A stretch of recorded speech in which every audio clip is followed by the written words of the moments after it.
In today's podcast, I'm going to explain to you why you need to stop behaving like pennies make dollars. We have better things to do with our time. Welcome to the Intentional Success Podcast, where we unpack the top strategies, explore business trends, and drill down into best practices to help your live events production business grow and scale on purpose. I'm your host, Tom Stimson.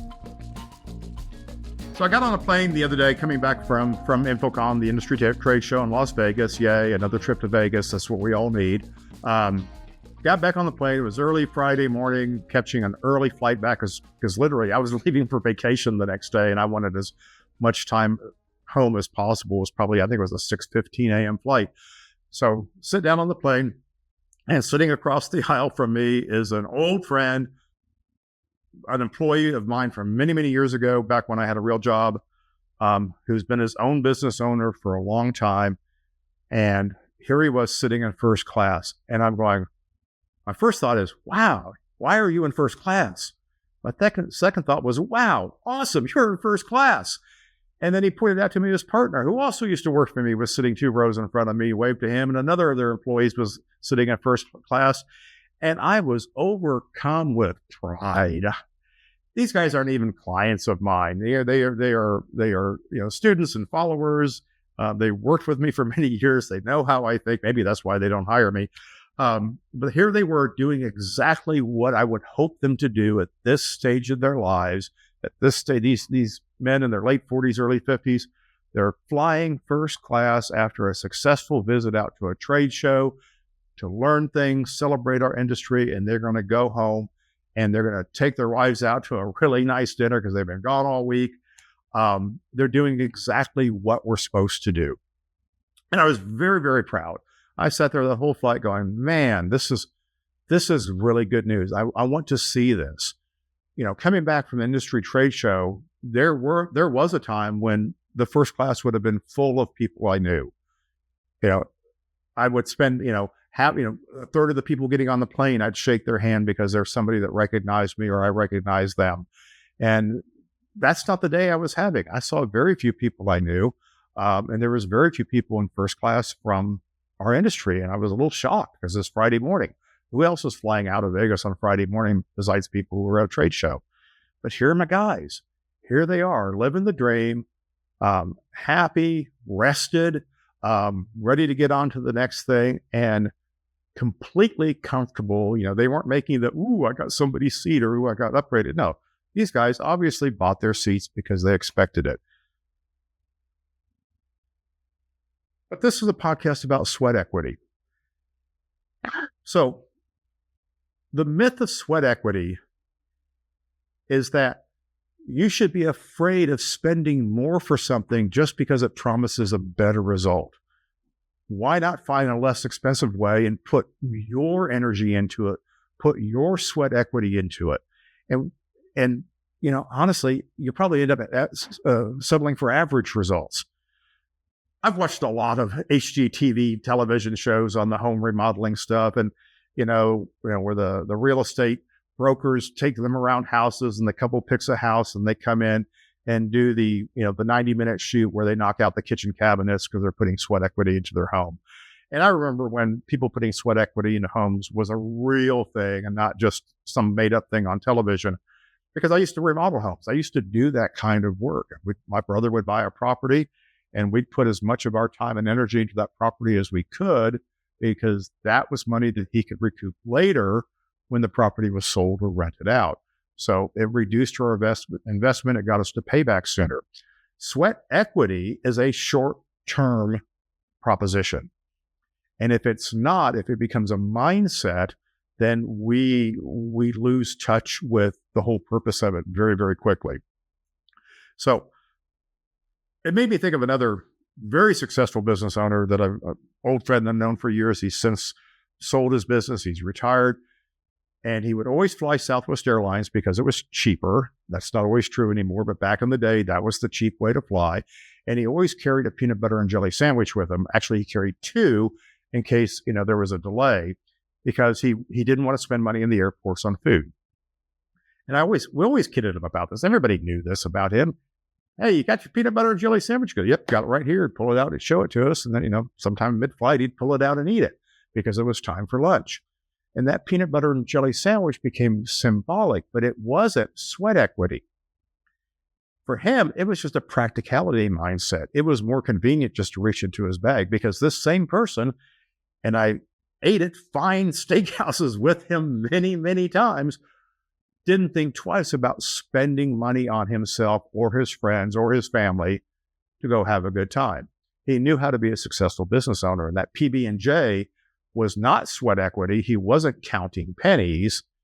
He was simply making lifestyle choices that I'm very happy with a peanut butter and jelly for lunch. I'm going to go out and have a really nice dinner later and treat myself and make up for whatever sacrifices I believe I made to do this. And I want to reconcile these things because I see many of you, some of you have been in business for decades, and you're shortchanging yourself on things. Particularly, it manifests in travel. Travel costs are out of control. Really? I've been looking at P&Ls for 40 years. Travel costs as a percentage of revenue in terms have not changed. If you're a full service event production company, you're doing $10 million a year in revenue, you've probably got 4% of travel costs in revenue. Okay. You have probably 3.5% of travel expenses in revenue. Some of you may have 5%, but that's a different problem. But the fact is the ratios haven't changed that much. The same thing with trucking. Yeah.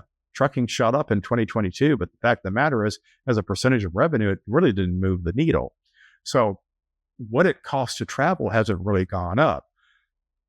Your perception of what a number is always compared to what? Oh my goodness, that airline ticket's $900. That's a lot of money. I'm sure it is compared to a peanut butter and jelly sandwich, but it's $900. It's expensive. Compared to what? What are you comparing it to? Well, I'm comparing it to a $250 ticket. Okay. Well, great. Is it the same thing? Well, no, they're not the same thing. We all know that a $250 ticket will probably get you there eventually. You'll be in a little bitty seat that's uncomfortable. You probably won't be treated very well. Hopefully they will throw the peanuts at you. So no, it's all a matter of relativity. So sweat equity is a means to an end. And if it doesn't end, if you don't reach that end, okay, then you're doing something wrong. So if you're 10 years into your business and you're still making sweat equity decisions based on money, based on a relativity scale, you've done something terribly wrong. And you need to fix it, right? However, many of you, the only thing that needs to change is your mindset because the money is there, right? You're going to pay yourself that money. It's going to go into your pocket one way or the other if you're a business owner. When you take your family on vacation, do you fly Southwest Airlines or do you maybe go to a nice resort, fly first class? Again, that's a choice. What can you afford? Probably better, and you probably deserve better. And that's why we're doing this, right? The reason so many people choose to own their own business is so that they don't have to make the cheap choices for themselves. We are working for something. So sweat equity gets us there a little bit faster. It reduces our initial investment, which means we start earning money faster. And once we have an established business and we have a going concern and we know how to make money and the profits are there, part of those profits are for you to be treated well. So in order for sweat equity to end, you need a functioning, profitable business. And if your sweat equity mindset doesn't end, let's go back and figure out what's wrong with your business because something is not functioning correctly. So I'm going to talk about traveling first class because I do. And it was hard for me at first. And I started doing it before it was the best financial decision, but it was the best business decision. There's 3 things I learned once I committed to traveling first class whenever I get on an airplane. And when I get a hotel room, whatever it might be, heck, when I go out to dinner, I like to eat well, right? The first thing I learned is that I'm worth it. The work that I do, the things I do for my customers, I am worth it. And the first sale is always to yourself. If you don't think you're worth it, nothing else I say will matter. but you need to prove to yourself that you're worth it. You'll also find that you'll tend to work harder, because if you have any doubts about whether or not you're worth it, you're going to redouble your efforts to be better until you feel like you're worth it. I'm very comfortable. I've made my clients millions and millions of dollars individually and hundreds of millions probably collectively. I know I'm worth it. Right. Number 2, traveling first class is an investment. It is an investment into doing better work, because wherever you arrive, if you flew first class and didn't have to go fly coach, there's anything wrong with flying coach, but if I don't have to fly coach, I'm fresher when I get there. If I have to travel and work on the same day, I want to travel first class because I want to be there and be my best. My client deserves that. Hell, I deserve that. And that's the whole point of today's podcast. You actually deserve this, right? You just need to quit the self-talk that says you don't deserve this. Have a peanut butter and jelly in your bag if you want. I rarely eat on the airplane, by the way. The food is horrible. I have dietary restrictions. I'm very likely to bring a peanut butter and jelly sandwich or the equivalent on an airplane with me, even when I'm flying first class, because that's not the point. The point is I'm more comfortable. I'm treated better. My water gets refilled. I don't even drink on airplanes, right? I'm going to be refreshed when I arrive. That's what matters. And the number 3 thing is my clients want to fly first class too. How can I convince them that my advice is valuable if I can't do it for myself? Your clients wonder why you don't fly first class because they feel like they pay you a lot of money. And if you're not successful enough to fly first class, then you must be cheap. And I'm hiring you because you're cheap. One day I'll hire somebody else who does better, right? So it's all about the image you project to yourself, but it's the image you project to your customers. So there's a FOMO, it's the, business gets done on the golf course at country clubs and things like that. There's a fear of missing out that people have when they're not playing in that arena. I had a client one time, I advised him, he was very close to the CEO of a corporation. CEO flew on a private jet. However, my client reported to somebody who I would describe as a minion, a mid-level manager or director, 2 or probably 3 steps removed from the CEO. Even though the work that my client was providing was direct to the CEO directly benefited from it. They had a very close relationship in their work in doing this.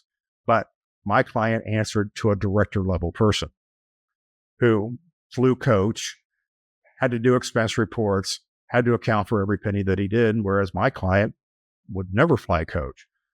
And he was having trouble getting his CEO to recognize the difficulty of reporting to somebody who really wasn't his peer. And I said, here's what you need to do.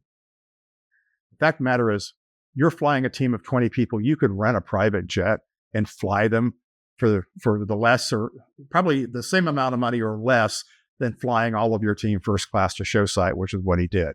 So why don't you just charter a private jet, park it right next to the CEO, show up when he's showing up with the team, walk over and shake his hand, right? And remind him of where you fit into the food chain. Now, it sounds terribly arrogant of all this, but the fact of the matter is, it changes the conversation that we're having. So if you want to have better conversations with your client, have a better conversation with yourself, and quit thinking that sweat equity is something that has to go on forever. Sweat equity is a startup thing. Get out of startup mode. Stop behaving like these pennies are going to add up to dollars. Okay? That scarcity mindset that people have is that if I don't watch pennies, I won't have dollars, actually keeps them from making money. Choose the abundance mindset that I need to do the things that will create abundance so that I can get more abundance, so more people will want to do business with me. Who wants to do business with a pauper? People want to do business with someone successful. So do what you can to get as successful as you can at every stage of your life, in your career, in your business, and live that standard, right?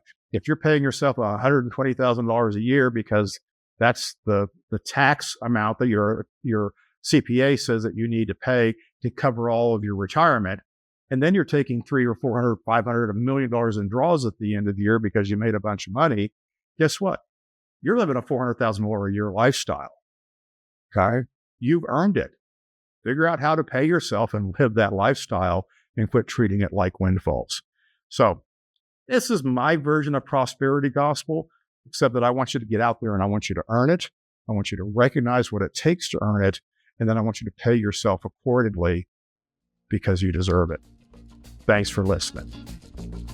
If you want to find out more about today's episode, go to trstimson.com/podcast, where you'll find the show notes, related links, and tons of other valuable resources. If you haven't already subscribed to the Intentional Success Podcast, please do so, and I'd greatly appreciate if you would rate and review the show. Also, if you think you might be a good fit to work together or want more information about the Stimson Group, I'd love to hear from you. Visit trstimson.com for more information.